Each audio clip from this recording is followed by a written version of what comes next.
loitering near the victim, approaching, making multiple phone calls, constantly surveying, harassing the victim's employer or children, harming a pet, interfering with personal property, sabotaging dates, and sending threatening or sexually suggestive gifts or letters. Harassment usually escalates, often beginning with phone calls that gradually become more threatening and aggressive in nature, and frequently ends in violent acts. In essence, the offender's behavior is terrorizing, intimidating, and threatening, and restricts the freedom and controls the victim.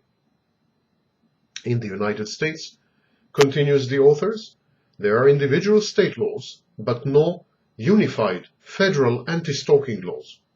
Under the Criminal Code of Canada, it is a crime to knowingly or recklessly harass another person in any of the following ways: by repeatedly following or communicating either directly or indirectly with that person or anyone known to them, by watching where that person or anyone known to them resides, works, or happens to be, and by engaging in any threatening conduct directed at that person or his or her family, if any of these cause the person to reasonably fear for his or her safety. In both the United States and Canada, anti-stalking laws are in a state of flux. Many criminals, and therefore many stalkers, suffer from personality disorders, most prevalently the antisocial personality disorder, formerly known as psychopathy. Comorbidity, a cocktail of mental health disorders, is very frequent among stalkers. Most stalkers abuse substances such as alcohol or drugs, and they are prone to violence or to other forms of aggression.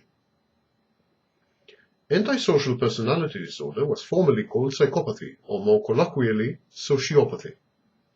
Some scholars, such as Robert Hare, still distinguish psychopathy from mere antisocial behavior.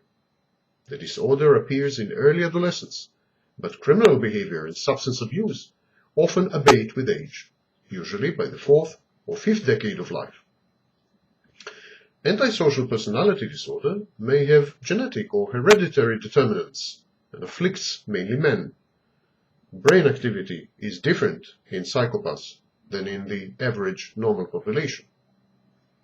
The diagnosis is controversial and regarded by some scholars as scientifically unfounded or culturally bound. Psychopaths regard other people as objects to be manipulated and instruments of gratification and utility. They have no discernible conscience. They are devoid of empathy. They find it difficult to perceive other people's non-verbal cues, needs, emotions, and preferences. Consequently, the psychopath rejects other people's rights and his commensurate obligations to them. The psychopath is impulsive, reckless, irresponsible, and unable to postpone gratification. He often rationalizes his behavior, showing an utter absence of remorse for hurting or defrauding others. The psychopath's primitive defense mechanisms include splitting. They view the world and people in it as either all good or all evil. Projection. They attribute their own shortcomings to others. And projective identification. They force others to behave the way they expect them to. The psychopath fails to comply with social norms, hence the criminal acts, the deceitfulness and identity theft, the use of aliases, the constant lying, the conning of even his nearest and dearest for gain or pleasure. Psychopaths are unreliable, and they do not honor their undertakings, obligations, contracts, and responsibilities. They rarely hold a job for long. They almost never repay their debts. They are vindictive, remorseless, ruthless, driven, dangerous, aggressive, violent, irritable, and sometimes prone to magical thinking. They seldom plan for the long and medium terms, believing themselves to be immune to the consequences of their own actions. Many psychopaths are outright bullies. Michigan psychologist Donald B. Saunders distinguishes between 3 types of aggressors: family only, generally violent, most likely to suffer from antisocial personality disorder, and emotionally volatile. In an interview he granted to Psychology Today, Saunders described the generally violent type this way: Type 2 men, generally violent, use violence outside the home as well as in it. Their violence is severe and tied to alcohol, They have high rates of arrest for drunk driving and violence. Most have been abused as children and have rigid attitudes about sex roles. These men, Saunders explains, are calculating. They have a history with the criminal justice system, and they know what they can get away with. Bullies feel inadequate, and they compensate for it by being violent, verbally, psychologically, or physically. Some bullies suffer from personality and other mental health disorders. They feel entitled to special treatment. They seek attention. They lack empathy. They're rageful and envious. They exploit and then discard their co-workers or other people, friends, family members. Bullies are insincere. They're haughty, unreliable, and they lack empathy and sensitivity to the emotions, needs, and preferences of others, whom they regard and treat as mere objects or instruments of gratification.